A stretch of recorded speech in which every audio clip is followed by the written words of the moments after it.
ব্যর্থ নাচের স্টেপ থেকেই তৈরি হয়েছে বলিউড বাদশাহ শাহরুখ খানের 2 হাত ছড়িয়ে দাঁড়িয়ে থাকা সিগনেচার পোজ। কি ঘটেছিল সেদিন, কিভাবে জন্ম নিল আইকনিক সেই মুহূর্ত?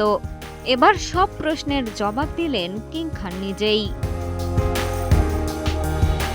সম্প্রতি সুইজারল্যান্ডে এক অনুষ্ঠানে নিজের সিগনেচার পোজের পেছনের অজানা গল্প প্রকাশ্যে আনলেন শাহরুখ। 1993 সালে মুক্তি পাওয়া বাজিগার সিনেমার টাইটেল সঙ্গে প্রথমবার দেখা যায় এই পোজ, যার পুরো কৃতিত্বই প্রয়াত কোরিওগ্রাফার শাহরুখ খানের। এক লাইটেই নিশ্চিন্তে চলে দিনের পর দিন। Walton emergency bulb, the best emergency bulb. Shahrukh বলেন, 90-এর দশকে জনপ্রিয় নাচের স্টেপ ছিল ডিপ। সারা রাত অনুশীলন, শত চেষ্টার পরেও তা নিখুঁতভাবে ফুটিয়ে তুলতে পারেননি তিনি।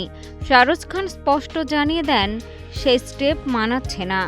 হতাশ হয়ে অলস ভঙ্গিতে দাঁড়িয়ে 2 হাত ছড়িয়ে দেন শাহরুখ।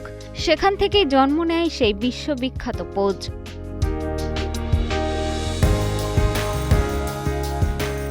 এরপর একের পর এক সিনেমা আর অনুষ্ঠানে ব্যবহার করতে থাকেন এই ভঙ্গিমা। ধীরে ধীরে এটি শুধু একটি ভঙ্গি নয়, হয়ে উঠেছে ভালোবাসা, রোম্যান্স আর কিং খানের পরিচয়ের প্রতীক। এদিকে দীর্ঘ প্রতীক্ষার পর আসতে চলেছে শাহরুখ খানের বিগ বাজেটের সিনেমা কিং। চলতি বছরের শেষ দিকে মুক্তি পাবে সিনেমাটি, যেখানে একাধিক জনপ্রিয় মুখের ভিড়ে চমক হিসেবে দেখা যাবে কিং খান কন্যা সুহানাকে।